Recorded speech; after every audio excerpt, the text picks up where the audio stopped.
QR code, surprisingly, is not a brand new invention or innovation.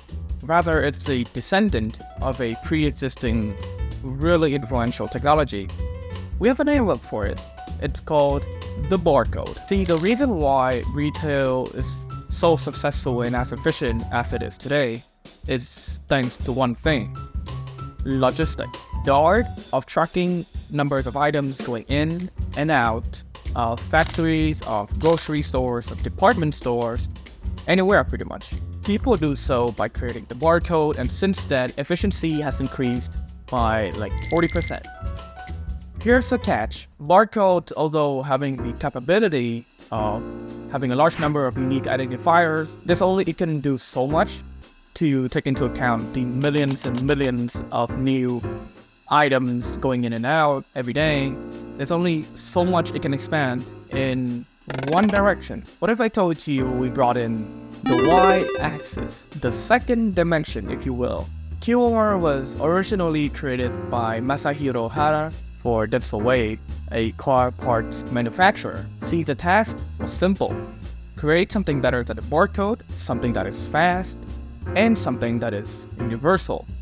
And so he did just that, creating what is called a quick response code. It only went from being specifically used for production behind the scene manufacturing to be more accessible and usable by common folks like you and me. Take Vietnam market, for example, a country where I think has smartphone usage up north of 80%. Don't quote me on that.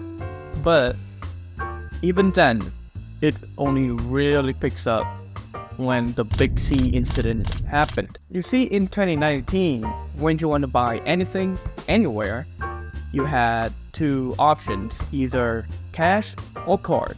Nobody looked at QR as an additional option until, of course, they were forced to do so with the no contact rule. And well, since then, the rest is history. Everyone in the country started to adapt. Even industries and companies start to adapt to this new QR technology. What if I told you manufacturing is doing it over again, but this time with new technology?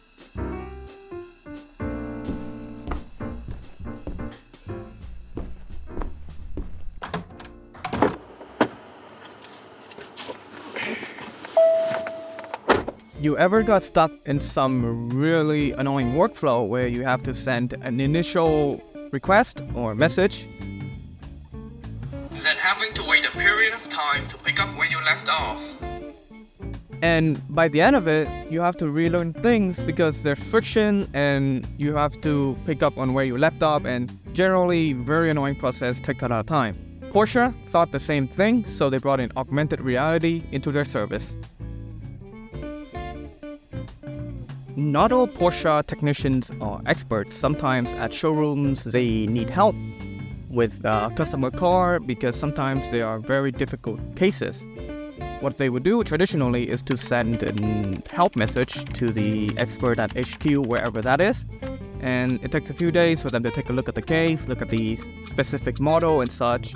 And then they send it back, recommend some issues or some solutions rather to help. And generally takes a few days. Very tedious. So now Porsche introduces augmented reality with HoloLens 2, where all the technicians have to do is put on the headset, and teamwork makes the dream work. They work together to solve the issue, take apart the engine, look at the parts, find where the issue is, and generally it takes like an afternoon, maybe a few hours. Cut down a lot of costs as well as speed up the process by a lot, making things more efficient. Speaking of which, this is a white car.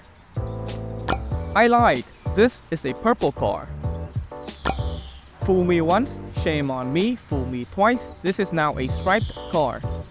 Now this concept may seem fictional and unrealistic, but it's actually not, as BMW earlier this year at CES 2023 have essentially bamboozled the world with a color-changing car. It looks something like this.